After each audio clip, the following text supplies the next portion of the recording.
नमस्कार दोस्तों, story audio book Mumbai channel में आपका स्वागत है। अगर आपको यह कहानी पसंद आती है तो चैनल को सब्सक्राइब करें। तो चलिए शुरू करते हैं।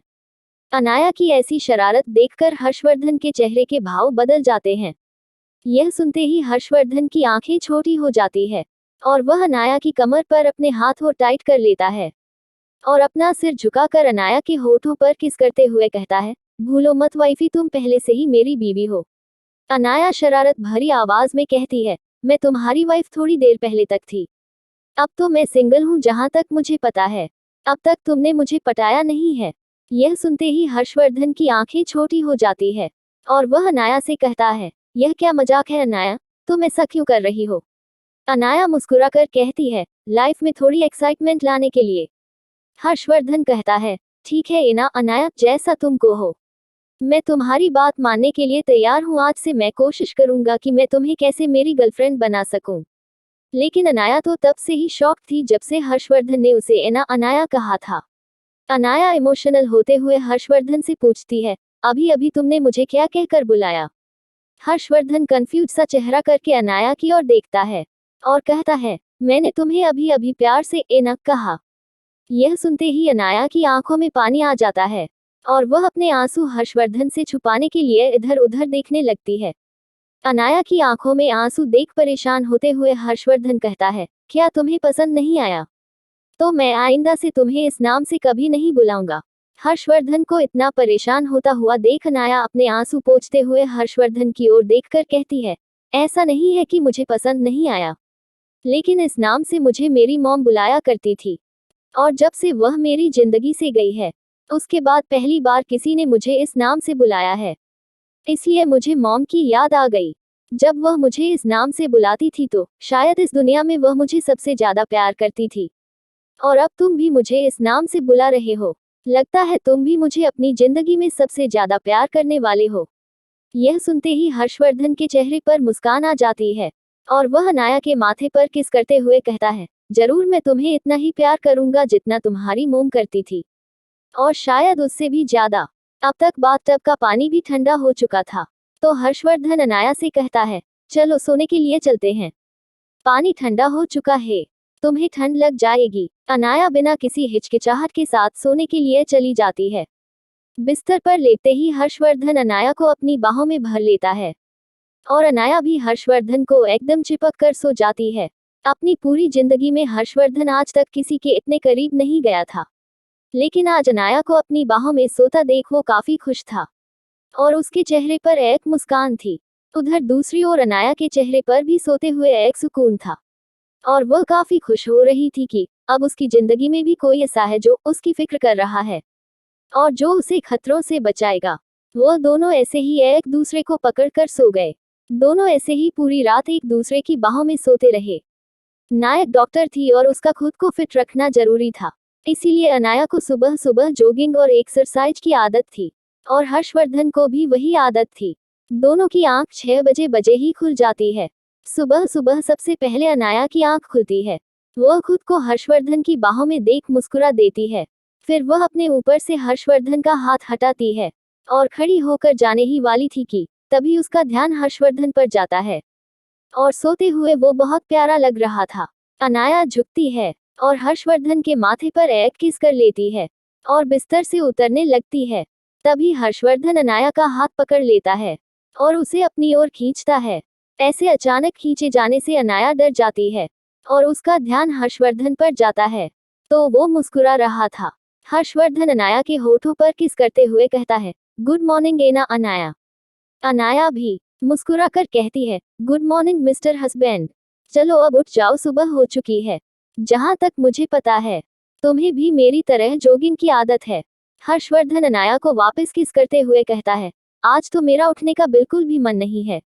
आज मेरी जिंदगी की सबसे खूबसूरत सुबह है। मैं सोच रहा हूँ मैं ऐसे ही लेटा रहूं तुम्हें मेरी बाहों में भरे हुए। हर्षवर्धन की फ्लर्टी बातें सुनकर अनाया हल्के से उसके सीने पर मारते हुए कहती है, अच्छा मिस्टर हस्बैंड, तो यह बताइए जो बाहर आपने और मैंने दुश्मनों की फौज खड़ी कर रही है, वह चुप नहीं रहेगी। अगर उनसे निपटना है तो हमें काम भी करना होगा और बिस्तर से उठना भी होगा। इतना बोलकर वह उसे खींचकर उठाती है।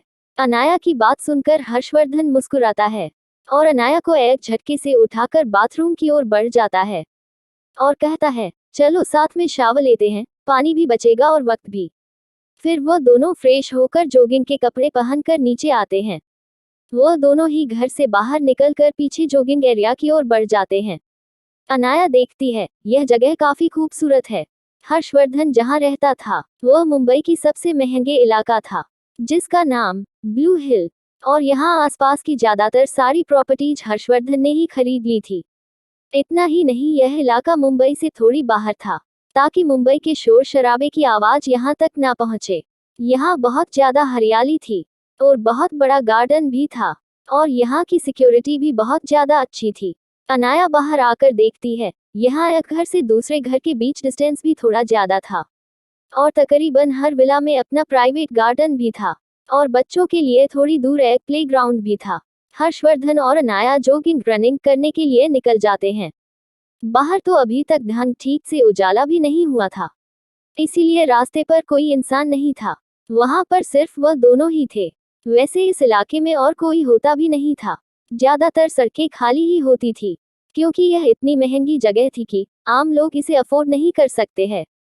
और जिन लोगों ने भी यहाँ पर घर खरीदा है, वह सिर्फ वेकेशन के लिए यहाँ आते थे, वरना वह लोग मुंबई के अंदर रहना ही ज्यादा पसंद करते थे, या फिर देश से बाहर ही होते थे। यहाँ गिने चुने 15-20 फैमिली ही रहती थी। वो दोनों तकरीबन 30 मिनट तक जॉगिंग रनिंग करते हैं, फिर घर आ जाते हैं। आते ही अनाया हर्षवर्धन से पूछती है, तुम्हारा जिम रूम किस तरफ है? हर्षवर्धन कहता है, तुम पहले यह पियो, मैंने तुम्हारे लिए नींबू पानी बनाया है, बाद में मैं तुम्हें वहां ले जाता हूँ। अनाया हर्षवर्धन के हाथ से ग्लास ले लेती है और पूरा ग्लास एक ही बार में पी जाती है। उसके बाद हर्षवर्धन अनाया को अपने जिम के अंदर ले जाता है। अनाया जिम को गौर से देखती है और उसे वह काफी पसंद आता है। उसके बाद हर्षवर्धन और अनाया काफी वक्त तक एक्सरसाइज करते हैं, और फिर वो दोनों फ्रेश होने के लिए चले जाते हैं।